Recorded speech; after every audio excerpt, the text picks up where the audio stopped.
వైభవ్ సూర్యవంశీ నిజం చెప్పాలంటే ఐపీఎల్ 2026 సీజన్కి ఒక చిచ్చర్ పిడుగు.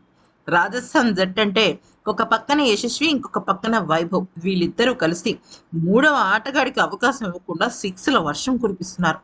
ఇక గతంలో చూసుకున్నట్టయితే చెన్నై, ముంబై ఇటువంటి జట్ల మీద ఎక్కువగా క్రేజ్ ఉండేది. కానీ ఇప్పుడు రాజస్థాన్ జట్టు ద మోస్ట్ హాట్ ఫేవరెట్ జట్టుగా బరిలోకి దిగుతోంది. అటు బౌలర్లు, ఇటు బ్యాటర్లు కుమ్మేస్తున్నారు.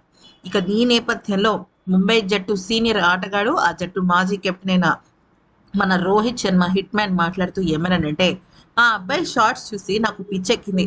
నిజం చెప్పాలంటే ఎన్నో సందర్భాలలో ఇదే ఐపీఎల్ ప్లాట్ఫామ్ లో నేను తనతో మాట్లాడడం జరిగింది. తనకున్న డెడికేషన్ నెక్స్ట్ లెవెల్. తను ఇంక వేరే యావగేషన్స్ ఏమీ పెట్టుకోడు. నేరుగా ఆట అంటే ఆటే. బంతి, వస్తున్న బాల్, ఫీల్డ్, ఇంకా మ్యాచ్. ఇదే తనకి తెలిసిన విషయాలు. వేరే ఇతరితర స్టఫ్ అంతా తన మైండ్లో లేదు.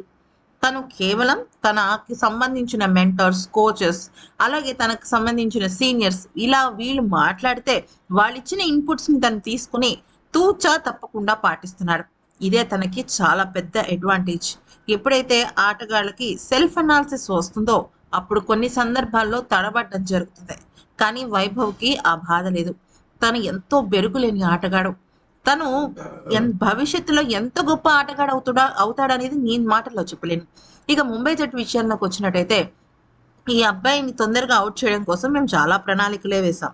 కానీ అవేమీ కూడా జరగలేదు. ముఖ్యంగా బౌలర్ల ఒక అసమర్థత చాలా స్పష్టంగా కనబడుతుంది. వైభవ్కు తోడు ధ్రువ్ జురెల్ కానీ, యశస్వి జైస్వాల్ కానీ వీళ్ళందరూ కూడా చాలా అద్భుతంగా రాణిస్తున్నారు. ఇక వీళ్ళ గురించి ఎంత చెప్పినా తక్కువే. ఈ పాత రోజుల్లో 150 పరుగులు చేస్తే గొప్ప విషయం అయి ఉండేది.